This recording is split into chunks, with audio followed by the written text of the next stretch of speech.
বর্তমান ইসলামিক আলোচকরা এত আলোচনা করার পরেও কেন মানুষ ইসলামের দিকে সম্পূর্ণ আসছে না? বাইরে সবাই তো ইসলামিক আলোচনা করে না, আপনারা খেয়াল করে দেখবেন।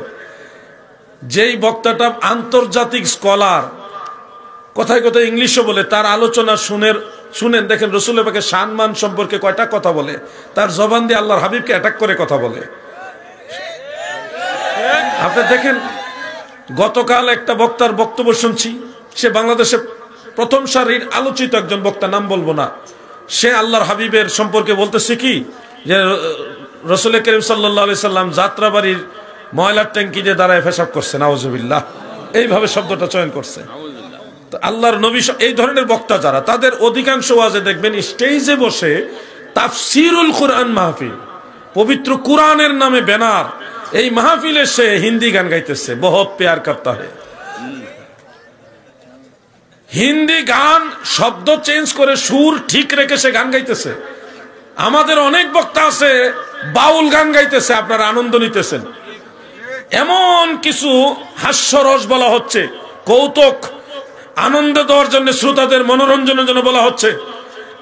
অধিকাংশ বক্তা এগুলি করে সবাই। আমি দেখেন, আজকে আমি বেশি আলোচনা করিনি, 1 ঘন্টার মতো।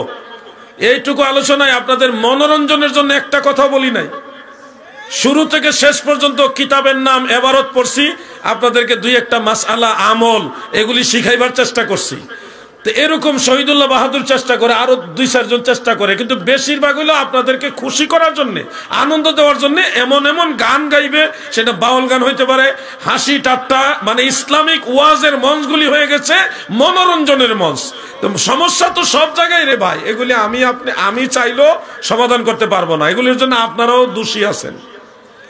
যেই বক্তা মাহফিলে আসলে বেশি আনন্দ পাওয়া যায়, মাহফিল জমাইতে পারে, আপনারা তাদেরকে বেশি দাওয়াত দেন। আলেম দেখা কয়জন দাওয়াত দেন? দুষ্ট আপনারাও আছে। এজন্য এগুলি বলা বলি আসলে উচিত না। সবারই আস্তে আস্তে ধর্মের দিকে, ধার্মিকতার দিকে আসা উচিত। আল্লাহ তৌফিক দেন, বলেন আমিন।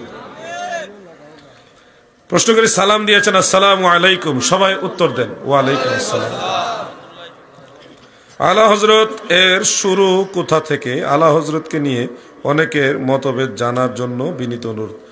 আলা হযরত মানে বড় হুজুর বলে না, আমরা বড় হুজুর বলি না, যে অমুক এলাকার বড় হুজুরনি।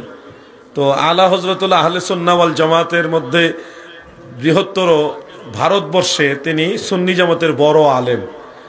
বড় আলেম, এটাকে বড় হযরত বিদায়, এটাকে বলা হয় আলা হযরত। আলা হযরত সুন্নিদের মধ্যে উনি বড় আলেম। তো এটা হলো সম্মানসূচক একটা শব্দ। উনি বেশি দিন না, যতটুকু আমার খেয়ালে পড়ে, সর্বোচ্চ 1 থেকে 100 বছর সামথিং আগে উনি ইন্তেকাল হয়েছে।